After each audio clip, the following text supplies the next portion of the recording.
एक आदमी 4 दिन और 5 रात तक समुद्र में तैरता रहा। जब वह बड़ी मुश्किल से किनारे पर पहुंचा तो गलती से एक छोटे लोगों के देश में पहुंच गया। वह पूरी तरह थक चुका था, लेकिन उसका विशाल शरीर देखकर वहां के सभी लोग डर गए। उस आदमी का नाम ग्रेफक था। देश के लोगों ने उसे मोटी रस्सियों से बांध दिया और उसके ऊपर जानवरों की खाल डाल दी। तभी राजा के 2 अधिकारी एक ऊंचे मंच पर चढ़े ताकि उस विशाल आदमी को पास से देख सके। ग्रेफक जोर से चिल्लाया, हेलो हेलो हेलो। उसकी आवाज सुनकर सब घबरा गए। एक मंत्री ने तुरंत सैनिकों को उसे मारने का आदेश दिया। तभी राजा की खास सेना वहां पहुंच गई। इस देश का राजा सिर्फ 2.8 मीटर लंबा था, लेकिन फिर भी ग्रेफक से बहुत छोटा था। ग्रेफक को राजा के तंबू में ले जाया गया। मंत्री नानपू को शक था कि ग्रेफक दुश्मन देश का जासूस है। वह बार बार राजा से कह रहा था कि उसे मार देना चाहिए। उसी समय आसमान में काले बादल छा गए और तेज बारिश शुरू हो गई। राजा को लगा कि यह कोई बुरा संकेत है। मंत्री बोला, शायद आप सही कह रहे हैं। ग्रेफक ने गहरी सांस ली और जोर से फूंक मारी। देखते ही देखते काले बादल दूर चले गए, बारिश रुक गई और साफ आसमान दिखाई देने लगा। यह चमत्कार देखकर राजा बहुत खुश हुआ। राजा ने तुरंत उसके बंधन खुलवा दिए और उसके लिए स्वादिष्ट खाने का इंतजाम कराया। लेकिन ग्रेफक की भूख बहुत ज्यादा थी। उसने एक ही बार में 60 गायें, 30 भेड़ें और 10 बड़ी रोटियां खा ली। उसका एक दिन का खाना पूरे 1728 लोगों के बराबर था। मंत्री नानपू फिर बोला, इतना खाना खाने वाला आदमी हमारे लिए खतरा बन सकता है, इसे मार देना चाहिए। ये सुनकर ग्रेफक जंगल की ओर चला गया। उसने बिना किसी मेहनत के बड़े बड़े पेड़ उखाड़ दिए और कुछ ही मिनटों में इतना काम कर दिया जितना 1728 लोग मिलकर करते। फिर उसने अपनी बड़ी टोपी उतारी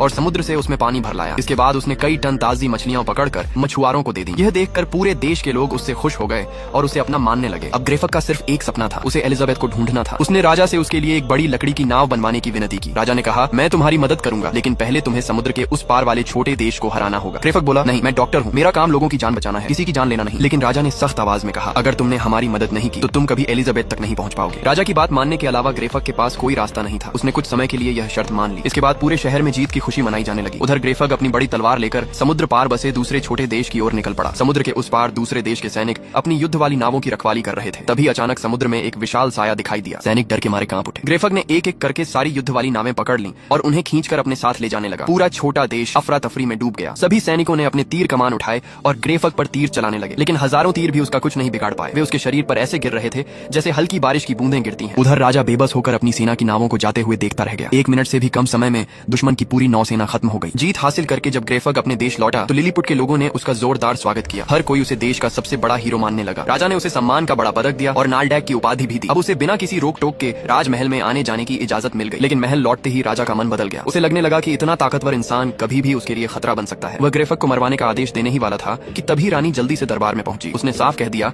कि जो आदमी पूरे देश का हीरो है उसे मौत की सजा नहीं दी जा सकती। उसी समय महल के बाहर ग्रेफक गाना गा रहा था। उसकी मधुर आवाज सुनकर मंत्री, सैनिक और आम लोग सब मंत्रमुग्ध हो गए। रानी भी उसके गीत में खो गई। गाना खत्म होने के बाद ग्रेफक अपने घर लौटने लगा। तभी भीड़ में धक्का मुक्की के दौरान एक जलती हुई मशाल गलती से लकड़ियों के ढेर पर गिर गई। देखते ही देखते भीषण आग लग गई और राजा रानी महल के अंदर फंस गए। शोर सुनते ही ग्रेफक दौड़कर वापस आया। उसने पानी से भरी पूरी बाल्टी एक ही सांस में पी ली और फिर महल की तरफ मुंह करके सारा पानी बाहर फेंक दिया। उसके पानी से आग तो बुझ गई, लेकिन रानी इस बात से बेहद नाराज हो गई। उसे यह तरीका अपनी बेइज्जती लगा। गुस्से में उसने उसी समय ग्रेफक को मौत की सजा देने का आदेश दे दिया। प्रधानमंत्री ने चुपके से ग्रेफक को यह खबर दी और कहा, जल्दी यहाँ से भाग जाओ। ग्रेफक हैरान रह गया। वह बोला, मैंने इस पूरे देश को बचाया, युद्ध रोका, आग बुझाई, लोगों को खाना दिया, उन्हें उम्मीद और शांति दी, फिर मैं गद्दार कैसे हो गया? प्रधानमंत्री ने कहा, यही राजनीति है, यहाँ सच नहीं ताकत चलती है। कुछ ही देर बाद राजा खुद वहाँ पहुँच गया और सैनिकों को ग्रेफक को मार डालने का आदेश दे दिया। लेकिन ग्रेफक ने कोई विरोध नहीं किया। वह पूरी तरह शांत खड़ा रहा। उस रात ग्रेफक भागता हुआ समुद्र किनारे पहुंचा। वह लकड़ी की नाव में बैठा और अंधेरे का फायदा उठाकर वहाँ से निकल गया। पूरी रात समुद्र में भटकने के बाद आखिरकार वह एक नई जमीन पर पहुंचा। किनारे पर उतरते ही उसने 2 इंसानों जैसी शक्ल वाले लोगों को देखा। उन्हें देखकर वह बहुत खुश हुआ। उसे लगा कि आखिरकार उसे अपने जैसे इंसान मिल गए हैं। लेकिन जब वह उनके पास गया तो सच्चाई कुछ और ही निकली। वे असली इंसान नहीं बल्कि सिर्फ इंसान जैसी दिखने वाली बड़ी गुड़ियाएं थीं। तभी उसके पीछे अचानक एक विशाल साया आकर खड़ा हो गया। जैसे ही ग्रेफक ने सिर उठाकर देखा, उसके सामने 2 बहुत बड़े पैर खड़े थे। वह इतना डर गया कि वहीं डर के मारे निकल गया। तभी एक विशालकाय लड़की की नजर ग्रेफक पर पड़ी। अब उसे समझ आया